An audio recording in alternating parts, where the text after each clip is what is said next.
हम स्टार्ट करेंगे बेटा cell cycle and cell division. Cell cycle and cell division में हम क्या पढ़ेंगे कि कैसे एक सेल से दो सेल्स बन रही है हमारे पास। ठीक है, कैसे एक सेल से दो सेल्स बन रही है ये पढ़ेंगे हम सेल साइकिल और सेल डिवीजन में। सेल साइकिल और सेल डिवीजन दो पार्ट में बटा हुआ है, एक इंटरफेज और एक माइटोटिक फेज या एम फेज भी बोल देते हैं उसको। जो इंटरफेज होती है इसको प्रीपरेटिव फेज भी बोल देते हैं, इंटरफेज को प्रीपरेटिव फेज। ठीक है, इसमें क्या होता है, इसमें तीन अलग अलग फेज होती है हमारी, G1 phase, S phase, G2 phase. Interphase में जो 95% टाइम होता है बेटा डिवीजन का वो कहाँ पे होता है, इंटरफेज में होता है, इंटरफेज में होता है। तो जैसे ईस्ट सेल है हमारे पास, ईस्ट सेल का टाइम कितना होता है 90 मिनट्स। तो उस 90 मिनट्स में से इंटरफेज को जाएगा 95% टाइम, 95% और बचा हुआ 5% कहाँ होगा, एम फेज में। उसके बाद ह्यूमन सेल होती है जो ह्यूमन सेल होती है उसका कितना टाइम होता है 24 आवर्स। 24 आवर्स में से 23 आवर्स तो इंटरफेज में रहेगी और 1 आवर माइटोटिक फेज में। उसके बाद है इकोलाई, इकोलाई का 20 मिनट, 20 मिनट में से 95% इंटरफेज में होगा और 5% माइटोटिक फेज में। तो क्यों होता है ऐसे, इतना टाइम इसमें क्यों लगता है। फॉर एग्जाम्पल जैसे हम खाना खाते हैं तो खाना बनाने में कितना टाइम लगता है। तो ये कौन सी होती है, प्रीपरेटिव फेज, जहाँ पे बन रही है वो तैयार हो रही है बनके, और खाने में कितना टाइम लगता है वो क्या हमारी माइटोटिक फेज है। ठीक है, उसके बाद जो एम फेज होती है माइटोटिक फेज, इसके दो पार्ट होते हैं, कैरियोकाइनेसिस और साइटोकाइनेसिस। कैरियोकाइनेसिस में डिवीजन ऑफ न्यूक्लियस होता है, साइटोकाइनेसिस में डिवीजन ऑफ सेल। जो कैरियोकाइनेसिस होता है उसकी चार अलग अलग फेज होती है, प्रोफेज, मेटाफेज, एनाफेज और टीलोफेज। चार फेज होती है, प्रोफेज, मेटाफेज, एनाफेज और टीलोफेज। अब हम स्टार्ट करते हैं G1 फेज से, इंटरफेज से। ठीक है, जो G1 फेज होती है बेटा, G1 फेज को गैप 1 फेज भी बोलते हैं। क्या बोलते हैं, गैप 1 फेज। G1 फेज में क्या क्या होता है हमारा, G1 फेज में क्या होता है, S फेज में क्या होती है हमारी रेप्लिकेशन होती है। तो उस रेप्लिकेशन को कराने के लिए क्या क्या चीजें चाहिए, वो सब कहाँ पे होती है हमारी G1 फेज में। तो G1 फेज में सबसे पहले अगर ये आएगी, ये मेटाबॉलिकली एक्टिव होती है या नहीं होती है। तो G1 फेज जो होती है वो मेटाबॉलिकली एक्टिव होती है। क्यों, क्योंकि हमारे आरएनए, प्रोटीन्स, एटीपी सारे यहाँ पे बन रहे हैं। अगर यहाँ पे बन रहे हैं तो सेल क्या करेगी, कैटाबोलिज्म एनाबोलिज्म होगा उसमें। तो सेल, तो सबसे पहले आती है G1 फेज। G1 फेज को और क्या बोलते हैं, गैप 1 फेज। G1 फेज को क्या बोलते हैं, गैप 1 फेज। तो G1 जो फेज होती है उसके अंदर क्या क्या होता है हमारा। सबसे पहले अगर क्वेश्चन क्या है कि जो G1 फेज होती है वो मेटाबॉलिकली एक्टिव होती है या मेटाबॉलिकली इनएक्टिव होती है G1 फेज।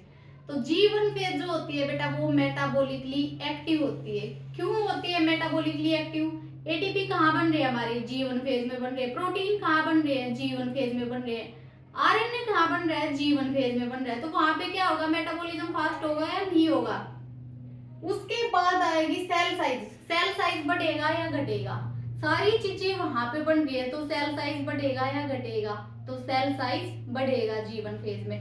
ठीक है, उसके बाद है most of organ lease. Most of organ lease कहाँ पे बनती है हमारी G1 फेज में। ठीक है, उसके बाद है एंजाइम्स। एंजाइम्स जो डीएनए रेप्लिकेशन में हेल्प करते हैं वो भी कहाँ पे बनते हैं हमारे G1 फेज में। मतलब क्या है कि G1 फेज में जो सेल होती है वो प्रिपेयर करती है अपने आप को S फेज में एंट्री करने के लिए। ठीक है, G1 फेज में क्या क्या होगा, G1 फेज को गैप 1 फेज बोलेंगे। सेल मेटाबॉलिकली एक्टिव होती है या सेल मेटाबॉलिकली इनएक्टिव होती है। सेल मेटाबॉलिकली एक्टिव होती है, क्यों, क्योंकि प्रोटीन, एटीपी, आरएनए सारे हमारे कहाँ पे बन रहे हैं G1 फेज में। ठीक है, जो एंजाइम्स डीएनए रेप्लिकेशन में हेल्प करते हैं वो भी कहाँ पे बन रहे हैं हमारे G1 फेज में। ठीक है, उसके बाद आती है एस फेज। एस फेज में क्या होता है बेटा, पहला सवाल अगर ये आएगी डीएनए की रेप्लिकेशन कहाँ पे होती है, तो एस फेज में क्या होती है, सिंथेसिस ऑफ डीएनए रेप्लिकेशन। दूसरा ये आता है कि जो हिस्टोन प्रोटीन्स होते हैं हमारे, हिस्टोन प्रोटीन की सिंथेसिस कहाँ होती है, तो वो भी कहाँ होती है, एस फेज में होती है। उसके बाद सेंट्रियोल डुप्लीकेशन कहाँ होता है, एस फेज में होता है। बट जो क्रोमोसोम होते हैं, क्रोमोसोम नंबर सेम रहता है एस फेज में। क्या होता है, डीएनए डुप्लीकेट होता है, सेंट्रियोल्स की होती है और क्या होती है, हिस्टोन प्रोटीन्स की सिंथेसिस होती है एस फेज में। बट जो क्रोमोसोम नंबर है, क्रोमोसोम नंबर क्या रहेंगे, सेम रहेंगे एस फेज में, ठीक है। उसके बाद आता है कि मान लो हमारे पास ये एक क्रोमोसोम है,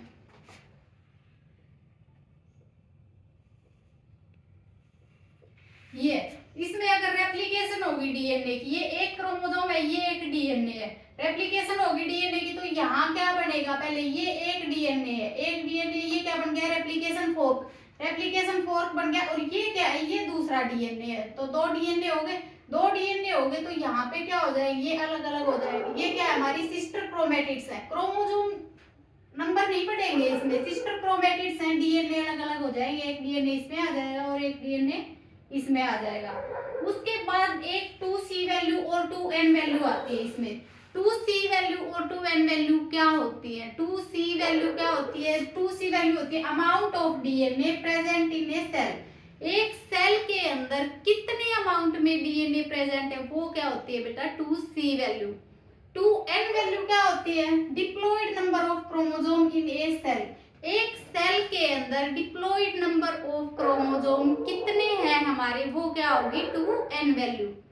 जो 2C वैल्यू होती है, जो 2C वैल्यू होती है वो डबल हो जाती है, डबल क्यों होगी, क्योंकि यहाँ पे क्या हो रहा है, हमारा डीएनए का रेप्लिकेशन हो रहा है, और डीएनए सी में क्या होता है, amount of DNA present in a cell, तो ये क्या हो जाएगी बेटा, डबल हो जाएगी। और जो 2C वैल्यू है इसको हम मेजर किसमें करते हैं, पिकोग्राम में, ये याद रखना है, ठीक है। उसके बाद आता है कि मान लो ये हमारे पास ये क्रोमोसोम्स है, तो इसमें 2C वैल्यू कितनी होगी और 28 वैल्यू कितनी होगी, तो 2C क्रोमोसोम कितने हैं, diploid chromosome in a cell कितने हो गए, 4, 1 2 3 4, तो 2N वैल्यू कितनी होगी 4, 2C वैल्यू कितनी हो जाएगी, डीएनए क्या हो रहा है, डीएनए का क्या हो रहा है, रेप्लिकेशन, तो 2C वैल्यू कितनी हो जाएगी, यहाँ पे डबल हो जाएगी, 8 हो जाएगी। उसके बाद आती है क्रॉसिंग ओवर। क्रॉसिंग ओवर अगर पूछे कि होमोलोगस होमोलोगस के बीच होती है या नॉन होमोलोगस के बीच होती है, क्रॉसिंग ओवर किसके बीच होती है, तो क्रॉसिंग ओवर होती है बेटा होमोलोगस और नॉन होमोलोगस के बीच में, ठीक है। उसके बाद आती है हमारी G2 फेज, उसके बाद है बेटा G2 फेज। G2 फेज मतलब गैप 2 फेज, यहाँ पे डीएनए का रेप्लिकेशन हो चुका है, हिस्टोन की सिंथेसिस भी हो चुकी है, सेंट्रियोल्स भी डुप्लीकेट हो चुके हैं, तो G2 फेज में क्या होगा, स्पिंडल फाइबर्स की फॉर्मेशन होगी, स्पिंडल फाइबर्स की फॉर्मेशन होगी, और क्या होगा, ट्यूबुलिन प्रोटीन्स बनेंगे। और कहाँ पे पढ़ा था हमने, जब सेल ऑर्गेनली पढ़ी तो साइटोस्केलेटन ऑफ सेल।